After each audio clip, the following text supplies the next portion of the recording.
PR Sivasankar. Shri PR Sivasankar 11 മാസം മുമ്പ് release ചെയ്ത ഒരു സിനിമ, അത് വീണ്ടും അതുമായി ബന്ധപ്പെട്ട് ഉയർന്ന വിവാദങ്ങളും അതുമായി ബന്ധപ്പെട്ട് ഉയർന്ന വിദ്വേഷ പ്രചാരണങ്ങളും എല്ലാം വീണ്ടും ഒരു തിരഞ്ഞെടുപ്പ് സമയത്ത് സമൂഹത്തിലേക്ക് വരാനിടയാക്കിയത് ദൂരദർശൻ പോലെ എന്നും ഭാരതത്തിന്റെ അഭിമാനമായ ഒരു സ്ഥാപനം തിരഞ്ഞെടുപ്പ് കാലത്തെടുത്ത തീരുമാനത്തിന്റെ പേരിലാണ് എന്നത് അപമാനകരമാണ്. ഞാൻ ആ അപമാനത്തിന്റെ കഥ പറയുന്നതിന് മുമ്പ് എനിക്ക് തോന്നുന്നത് ഫാദർ ആന്റണി വടക്കേക്കരയൊക്കെ ഒരുപക്ഷെ ചർച്ചയിൽ ദിവസവും വരാതിരിക്കുന്നത് കൊണ്ടായിരിക്കാം അദ്ദേഹത്തിന് ജോണി ലൂക്കോസിന്റെ അഭിപ്രായത്തേക്ക് ഇത്ര വിഷമപൂർവ്വം നേരിടേണ്ടി വന്നു. പല ഇത്തരത്തിലുള്ള നിരീക്ഷകരും സത്യസന്ധമായും അതല്ലെങ്കിൽ നീതിപൂർവമായോ അതല്ലെങ്കിൽ കൃത്യമായ കണക്കുകളുടെ അടിത്തറയോടെ ഒരു കാര്യം പറയാറില്ല. അവരിങ്ങനെ എന്തെങ്കിലും വിളിച്ചു പറഞ്ഞിട്ട് പോകും എന്നുള്ളതൊരു സ്വാഭാവികമാണ്. അതുകൊണ്ട് അദ്ദേഹത്തോട് ഞാൻ വിഷമപൂർവ്വം പറയണം, അതൊന്നും ചർച്ചയിൽ പ്രതീക്ഷിക്കേണ്ട. ഇപ്പൊ നോക്കൂ, മാധു തന്നെ പറഞ്ഞ ഒരു ചെറിയ തെറ്റ്, അദ്ദേഹം ഒരു സാധാരണ അങ്ങനെ പറയാറില്ല. ഇപ്പൊ അമിത് ഷാ തന്നെ പറഞ്ഞു ലവ് ജിഹാദ് നടന്നിട്ടില്ല എന്ന് പറഞ്ഞു. അതിലൊരു ചെറിയ തെറ്റുമുണ്ട്. അമിത് ഷാ അല്ലാതെ പറഞ്ഞേക്കുന്നത് കിഷൻ റെഡ്ഡിയാണ് പറഞ്ഞേക്കുന്നത്. ഫെബ്രുവരി 4, 2020 പറഞ്ഞേക്കുന്നത്. അപ്പോ 20 പറഞ്ഞ കാര്യം 4 വർഷം കഴിഞ്ഞു, 4 വർഷം കൃത്യമായിട്ട് പറഞ്ഞ കാര്യം അത് അമിത് ഷായുടെ തലയിൽ വെച്ചത് ഒരു പ്രത്യേക ഉദ്ദേശത്തോടു കൂടിയാണല്ലോ. അപ്പൊ അങ്ങനെ കുറച്ച് കൂട്ടി ഒക്കെ പറയുക എന്നുള്ളത് ഇപ്പൊ മലയാള ചാനൽ ചർച്ചയിൽ അവരുടെ അവകാശമായിട്ട് എടുക്കുന്ന ഒരു കാലഘട്ടമാണ്. പറഞ്ഞോളൂ, ഞാൻ പറഞ്ഞ തെറ്റാണോ? ശരി, അത്രയെങ്കിലും സ്വാതന്ത്ര്യം ഉണ്ട്. നന്ദി. പിന്നെ ഇപ്പൊ അടുത്ത ഒരു പഴയ KSUവിന്റെ കൗൺസിലർ ഇവിടെ നിന്ന് പറഞ്ഞിരുന്നു 4 പേരാണ് ISISലേക്ക് പോയത്. അതിനെയും മാധു തിരുത്തിയതായിട്ട് ഞാൻ കണ്ടില്ല. 100 പേര് ISISലേക്ക് പോയി എന്ന് 2021 സെപ്റ്റംബർ മാസം 21 തീയതി 6:30 നടത്തിയ പത്രസമ്മേളനത്തിൽ ശ്രീ പിണറായി വിജയൻ കണക്കുകൾ സഹിതം പറയുന്നുണ്ട്. എന്നിട്ടും അതായത് 2021 ശേഷം എത്ര പേര് പോയി എന്നറിയില്ല. 21 അദ്ദേഹം പറഞ്ഞത് 100 പേര് പോയി കേരളത്തിൽ 65 പേർ കേരളത്തിൽ നിന്ന് പോയി എന്നുള്ളതാണ്. ISISലേക്കാണ് ഈ പറയുന്ന കൺവേർഷനിലൂടെ പോയ സ്ത്രീകളുടെ എണ്ണമാണ് 4 എന്ന് പറഞ്ഞു കേട്ടത്. അതാണ് ഞാൻ അതിനെപ്പറ്റി അതിലിടപെടാതിരുന്നത്. കേരളത്തിൽ ലവ് ജിഹാദ് ഇല്ല എന്നുള്ളത്, ലവ് ജിഹാദ് എന്ന സംജ്ഞ കേരളത്തിൽ ഇല്ല എന്ന്, അതിനിപ്പോൾ നിർവചനമില്ല എന്നും അമിത് ഷാ പറഞ്ഞത് ഫെബ്രുവരി 4, 2020 അമിത് ഷാ അല്ല, കൃഷ്ണൻ റെഡ്ഡി പാർലമെന്റിൽ അവതരിപ്പിച്ച റിപ്പോർട്ടിലാണ് ആഭ്യന്തര മന്ത്രാലയം ഇക്കാര്യം അറിയിച്ചത്. പാർലമെന്റിൽ അവതരിപ്പിച്ച റിപ്പോർട്ടിലാണ് ആഭ്യന്തര മന്ത്രാലയത്തിന്റേതായിട്ട് അവതരിപ്പിക്കുന്നത്. ആ മറുപടി ആഭ്യന്തരമന്ത്രിയുടേതാണ്. ആ മറുപടി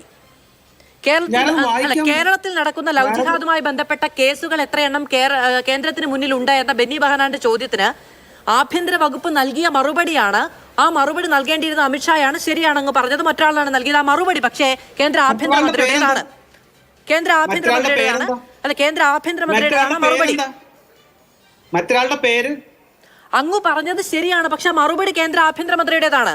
കേന്ദ്ര ആഭ്യന്തരമന്ത്രിയുടെ മറുപടി എന്നുള്ളതാണ് അന്ന് പറഞ്ഞത്. മാത്രമല്ല NDA സർക്കാരിന്റെ കാലത്ത് അന്നത്തെ ആഭ്യന്തരമന്ത്രി രാജ്നാഥ് സിംഗും ഇതേ കാര്യം പറഞ്ഞിരുന്നു. അദ്ദേഹം മാത്രമല്ല, ലവ് ജിഹാദ് എന്ന് പറയുന്ന ഒരു സംജ്ഞ ഇല്ല എന്ന് തന്നെയാണ് പറഞ്ഞത്. ഞാൻ പറഞ്ഞ ആഭ്യന്തരമന്ത്രി ലവ് ജിഹാദ് ഇല്ല എന്ന് പറഞ്ഞു എന്നുള്ളത് പോലുമല്ല ഞാൻ പറയുന്നത്. എന്നൊരു സംജ്ഞ ഇല്ല, നിലവിൽ അത് നിർവചിക്കപ്പെട്ടിട്ടില്ല. മാത്രമല്ല ഇത്തരം കേസുകൾ കേന്ദ്രത്തിന്റെ ശ്രദ്ധയിലുണ്ടോ എന്ന് ചോദിക്കുമ്പോൾ അങ്ങനെ ഒരു പ്രവണതയുണ്ട് എന്ന് പോലും ആഭ്യന്തര വകുപ്പ് നൽകിയ മറുപടിയിലില്ല. അതിനെ വിശദീകരിക്കുന്നില്ല എന്ന് മാത്രമല്ല അങ്ങനെ ഒരു പ്രവണതയുണ്ട് എന്ന് പോലും പറയുന്നില്ല ശ്രീ PR ശിവശങ്കർ. ഇനി അങ്ങ് പറഞ്ഞ ഞാൻ ചോദിച്ച അപമാന ഭാരത്തിലേക്കൊന്ന് വരണം. അല്ല, ഈ അപമാനം ഞാനൊന്ന് മാറ്റിയേക്കട്ടെ, മാധുവിന്റെ അപമാനം ഒന്ന് മാറ്റിയേക്കട്ടെ. അപ്പൊ ഒന്ന് ചർച്ച ചെയ്യുന്നത് അല്ല, ഇപ്പൊ അങ്ങനെ ആയിപ്പോയല്ലോ. ഏതായാലും എന്നുള്ള പേര് എന്റെ താല്പര്യം എനിക്ക് പറയാൻ പറ്റുള്ളൂ. താല്പര്യമാണ് പറയുന്നതും പ്രവർത്തിക്കുന്നതും പ്രദർശിപ്പിക്കുന്നതുമെല്ലാം. എനിക്ക് മറ്റുള്ളവരുടെ താല്പര്യം പറയാൻ പറ്റുമോ?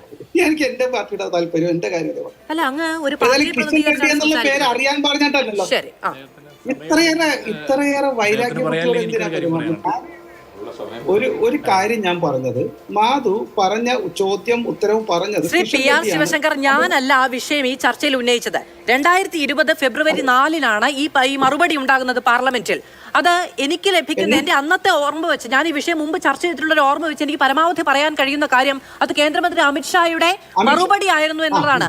അന്ന് 2020 ഫെബ്രുവരി 4 ആ മറുപടി അവിടെ പറഞ്ഞത് ആരാണ് എന്നത് എനിക്ക് സത്യമായും ഓർമ്മയില്ല.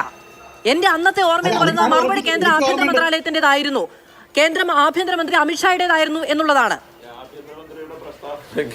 ഇത്രയേറെ എക്സ്പ്ലനേഷൻ ചെയ്യുന്നത് തന്നെ താങ്കളുടെ മാധവൻ ആ വിഷയത്തിൽ ഒന്നല്ലെങ്കിൽ അമിതമായ താല്പര്യമുണ്ട്, അല്ലെങ്കിൽ കാര്യമായ ഗ്രാഹ്യമില്ല. ഞാനല്ലല്ലോ, ഞാനല്ല ആ വിഷയം ഉന്നയിച്ചതെന്ന് അങ്ങേക്ക് അറിയാമല്ലോ. ഞാൻ തിരുത്തിയില്ല എന്നുള്ളതായിരുന്നു അങ്ങയുടെ പ്രശ്നം. 2020 4 വർഷം മുമ്പ് വന്ന വാർത്തകളിൽ എന്റെ ബോധ്യം അതാണ്. അതുകൊണ്ടാണ് ഞാൻ ഇടപെടാതിരുന്നത്. ഞാനാണത് ഉന്നയിക്കുന്നതെങ്കിൽ അങ്ങേക്ക് ഗ്രാഹ്യത്തെ പറ്റി ചോദ്യം ചെയ്യാം. അപ്പൊ അമിത്ഷാ പറഞ്ഞു എന്ന് പറയുമ്പോ തിരുത്താലോ. ഞാനിപ്പോ ഒരു ചെറിയ കാര്യം പറഞ്ഞപ്പോ 4 മിനിറ്റോളം എടുത്ത് അങ്ങ് അതിന് മാറുന്നില്ലല്ലോ. അങ്ങ് ഈ ചർച്ച മുഴുവനും അതിൽ നിൽക്കുകയല്ലേ. ഞാൻ എന്ത് ചെയ്യാനാണ്? ഞാനൊരു കാര്യം പറഞ്ഞപ്പോ നിങ്ങളല്ലേ തിരിച്ചുകൊണ്ടിരുന്നത്? അല്ല, ഒരു കാര്യം ഞാനൊന്ന് പറഞ്ഞു തീരട്ടെ. അപ്പൊ ഈ 4 പേരാണ് ISIS എന്നുള്ളത് ഏത് തെളിവാണ്? ഞാൻ ഡേറ്റ് അടക്കം മുഖ്യമന്ത്രിയുടെ പ്രസ്താവന, പത്ര സമ്മേളനം നടത്തിയതിന്റെ പ്രസ് റിലീസ് അടക്കം PNBയുടെ ഈ കാര്യങ്ങളെല്ലാം ഞാൻ എന്റെ ചോദ്യത്തിൽ അങ്ങയോട് ചോദിച്ചാൽ മറ്റുള്ള പാനലിസ്റ്റുകൾ പറഞ്ഞ കാര്യമാണ്. അങ്ങ് തിരുത്താൻ എത്ര സ്ത്രീകൾ? 4 ആണുങ്ങൾ എന്നല്ല, 4 സ്ത്രീകൾ. കള്ളം പറയല്ലേ?